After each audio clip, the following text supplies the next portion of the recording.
what's going on, chess lover? This is Maurice Bishop, founder of Life is a Game of Chess. Today we're just going to talk about pawn sacrifice in the opening and what it can lead to. And I want to give you a following example in this game that I played against 1938. Alright, so let's get started. Obviously I played as white, and my opponent played as black. I played e4. Play e6, and usually I always play the French wing gambit and things like that, but I'm actually did something different. I just played d3, a little quiet.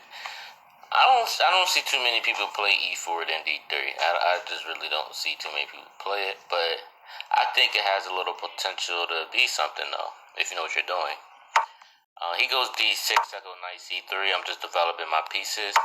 Bishop e7, I go f4. Pretty much what I'm playing is I'm playing a reverse Dutch or classical Dutch. Usually when I play as black, I'll play the Dutch. In this situation, I'm playing as white, so I'm playing the Dutch. So it's like all reverse. So bishop d7, knight f3, and of course, as I play in black, the purpose of me playing the classical Dutch is to get the pawn from d6 to e5. Obviously, in this position, I'm trying to, which I already got e4. I'm sorry, in the classical Dutch, if I'm playing as white, is the d6 and then e7 to e5. And in this position, I already got the e2 to e4 in this position. So again, it's just reverse, So I already completed my position and everything, and yeah, so I already completed all that. So he just go bishop c6, trying to get his light square bishop when I have to square. I continue with my plan, bishop e2, just developing. Simple rules. So simple rules. A lot of people think you need to study the opening and all that stuff. You just need to study the concepts. I'll always say if you're going to play the opening, just play something like, just play one opening that you're familiar with, or something that you're comfortable with, and then just study the middle game and what to do and study the concept of it. Like I said, do it with white and do it with black. Especially if you're like a amateur player and you really don't know too much concepts or whatever, just to start out, just at least learn one opening from white and black, so that you can get used to the middle games and all that. So, but again, this is all finding out like what you're good at. So he goes knight d7. I just castle. That's pretty much what I did. I just castle. So I got my knight, my bishop, my knight out. My king is in safety. Doing pretty good. He goes e5. Obviously, and I'm gonna tell you the reason why. The purpose of this, I don't want to take f captures e5, because if he takes with d captures e5, now his bishop on e7 will become active on the e7 to a3 diagonal, or should I say the f8 to a3 diagonal. Give him like some type of play, and I don't want that. Too. But I don't want that at all, so that's why I just went f5, to lock that in. I'm not going to try to give him any play, but my dark square bishop is looking very well, and as you see, that bishop on e7 don't look that good, so that's the whole point of me playing f5. He goes bishop f6. I go queen e1. The whole purpose of queen e1, again, to I was pretty sure he was going to castle, but again, I'm not trying to play hope chess at all. I'm trying to do stuff on the king side. I know you heard of the principle, wherever your pawns are pointing to, that's where you want to bring all your pieces at. So I know maybe that's one of the principles y'all should remember. Wherever the pawns are pointing, as you see, my pawns are pointing to the right, to the king side. That's where your pieces should be at, to the king side. So that's something to remember. Again, certain situations or certain positions, your pawns can be in that direction, but there's a lot of complications that can happen. You may have to go on the queen side, but it just depends on the position. But in this position, it's all pointing to the king side. It goes knight e7. I just go king h1. This is just a prophylactic move, just in case, I just move it just to keep my king in safety and just to make sure there ain't no checks. Even though I didn't really have to do it, but it's better to do it now than later, So, I mean, I can wait. So, I mean, I'm not in no rush, He goes D5, no problem. I go Bishop G5.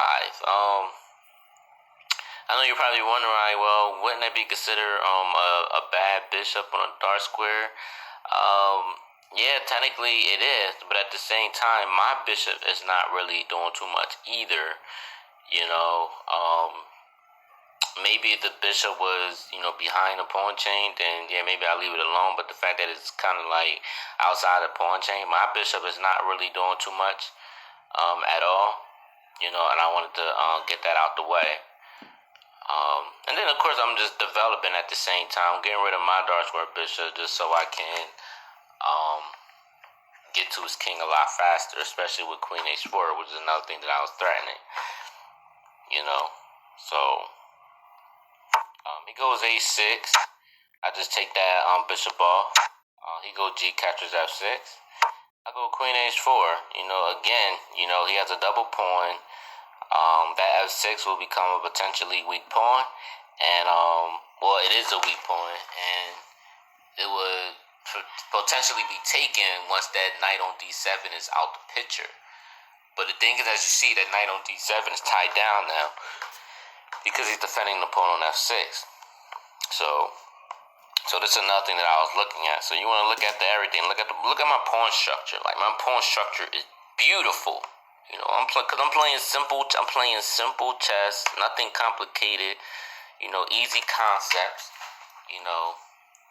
just easy. He goes D4, no problem. Where do I want to move my knight? Yes, I would love to get my knight on D5, but again, you have two pieces, defending that D5 square. You have the bishop and you have the knight, controlling that D5 square, and, if I do that, I'll drop a pawn, then my pawn structure would be pretty much messed up. So why mess up a pawn structure when you can have a really nice one and then try to put pressure on them, So that's why I just move the knight back. It's easy. So he goes knight E to C8. So I'm gonna let y'all think. What do you think my next move is?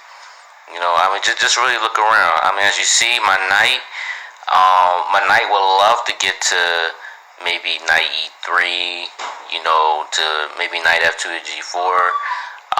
But again, we're talking about grabbing the center and putting pressure, and then maybe trying to open up some files. Because look at my rooks. My rooks on A1 is not really doing too much. And the principle about this is we want to bring all your army into the fight. So in this position, what can White do in this position? How can he attack the center, break it up where he could bring his rooks in? Like, what can he do? Give you 5 seconds. Alright, if y'all mentioned pawn C3, that would be correct. Why is that? Obviously I'm threatening to take that pawn, because look at it. He can't defend that pawn. He can't defend that pawn. He's pretty much forced to take. He can't defend it at all, because not that I'm a winner pawn. And then by him opening that up, I'll be able to bring my rooks in the game. Look at his rook on H8. Look at his rook on A8. I have so much space. It looks like I don't have space, but in the long run, I really do have a lot of space. He's not really doing too much. He's playing too passive. So now I'm, taking advantage of this. So he takes. Go knight capture C3. He goes Queen E7. Maybe his better move should have been knight B6 or something, or honestly, I really don't know what he can do. It seems like he just kind of locked in. But Queen E7, not a problem. So, but I go Rook AD1. Might as well capture the center. I'm doing the center. The center is important. Once you hit the center, it's kind of like hitting I don't know if y'all do martial arts or anything, but y'all know the old saying, like, if you hit the board in the middle, that's where the weakest point is at, and then everything splits in half. And that's pretty much what that is. The same thing like when martial artists, they take bricks and they take cinder block, not cinder, I don't know if it's cinder blocks, but just regular, I think it's like boars and the bricks and everything, they always aim it at the center. They manipulate that energy to get this energy into their body, to the core, and then they hit the brick in the center to the point where it breaks in half. Well, that's the same thing. In order to defeat your opponent or to start an attack or hit them where it hurts, you want to hit them in the center. So, and that's pretty much what that is. So that's why I went rook a d1, because I'm threatening rook d1, So he goes knight d6, not a problem. I go d4. Again, notice that if e catches d4, I'm sacrificing a pawn. I'm pretty sure y'all see that already. Y'all probably like, well, he just giving a pawn away. But there is a plan, I mean, just look at it. I have everything developed. My king is in safety. I don't really count the queen as a developing move, but the pieces that I want to say that is developed are the rooks. My rook is on a nice f file. My rook on d1 is on a d file. My knight, my bishop, and my other knight on f3 is developed. I'm doing pretty well right now, and then the fact that the king is still in the center of the board, which is also a no-no. So just look at it. Look at black's pawn structure. The pawn structure is double pawn. The knight on d7 is not even be able to move because of my queen on h4. But also the queen on e7 is still there too. But at the same time, I have a d file. So, and like I said, it's about to be some damage, right? So he takes. I go knight captures d4. Now I'm threatening knight captures c6. Opening both his studs. He'll have two double pawn structures, and then when I achieve that, I can automatically try to exchange pieces down because I'm gonna win in the end game. Cause look at this pawn structure and look at my pawn structure. So y'all gotta keep these principles in mind. Especially double pawn structures in the opening. Man, like I said, it's if you play strong, like I said, you probably can get away with it. But even strong grandmasters, there's not too many games where you'll see somebody winning. Unless you're like well, no, I ain't gonna even say that either. It's just very rare. But anyway, knight captures d4. He decides to take the pawn on e4. So what move? Now I'm gonna let y'all see this. What move do you think? Now I'm gonna give y'all a certain hint. Alright, just think about it. Use this to your advantage. The king is still in the center of the board. What move can I do that will keep the king in the center of the board, but at the same time still cause an attack, still in the center? Again, remember what I told you? I told you about, the example where if you hit a brick in the center, everything splits in half. I'm just using that analogy. So what can I do to still keep that king in the center of the board and at the same time still try to attack? I'll give you 5 seconds to think about it. Pause the video if you want.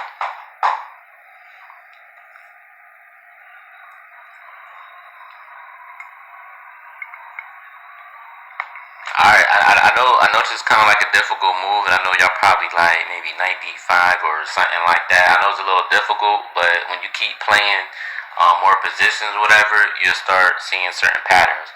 But the move, if y'all thought knight e6, you are correct. If you didn't get it, that's okay. You just gotta, like I said, just keep studying position and analyzing it and stuff. That's why I recommend that book, How to Reaccess Your Chess by Ayon Jeremy Silman.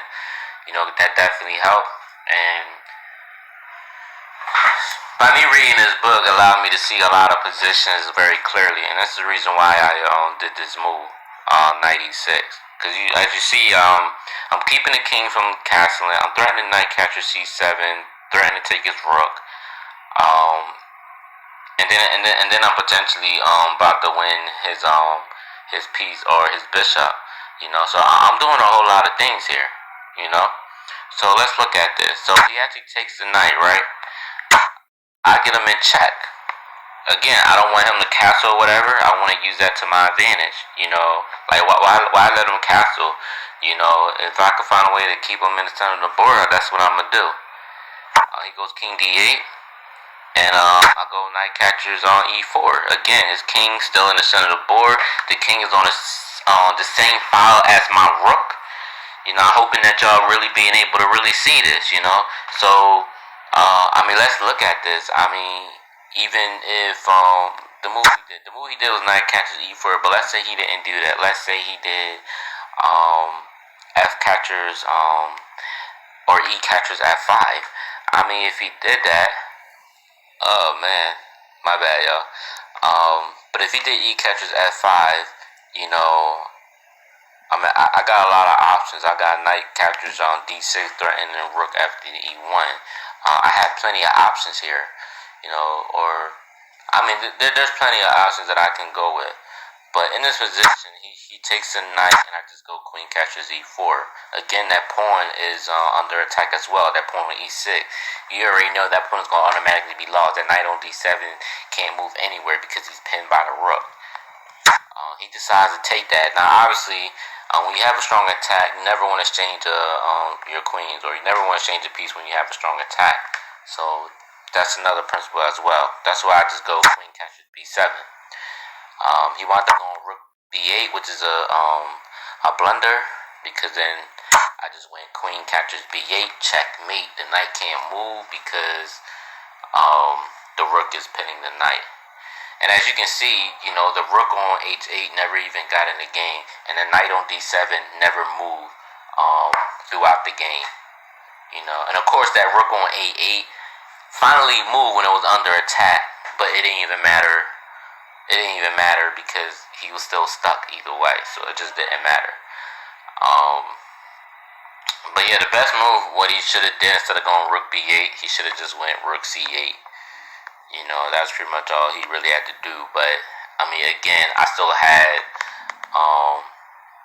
a good amount of attack going, because I could have just went rook d2 and then rook d1, and because it's going to be hard to try to get my bishop out of that square on e5, which is really doing a lot more damage. So pretty difficult to get that out the way. So that's why I say it's just a no-brainer for white. But again, y'all, I hope you liked this video.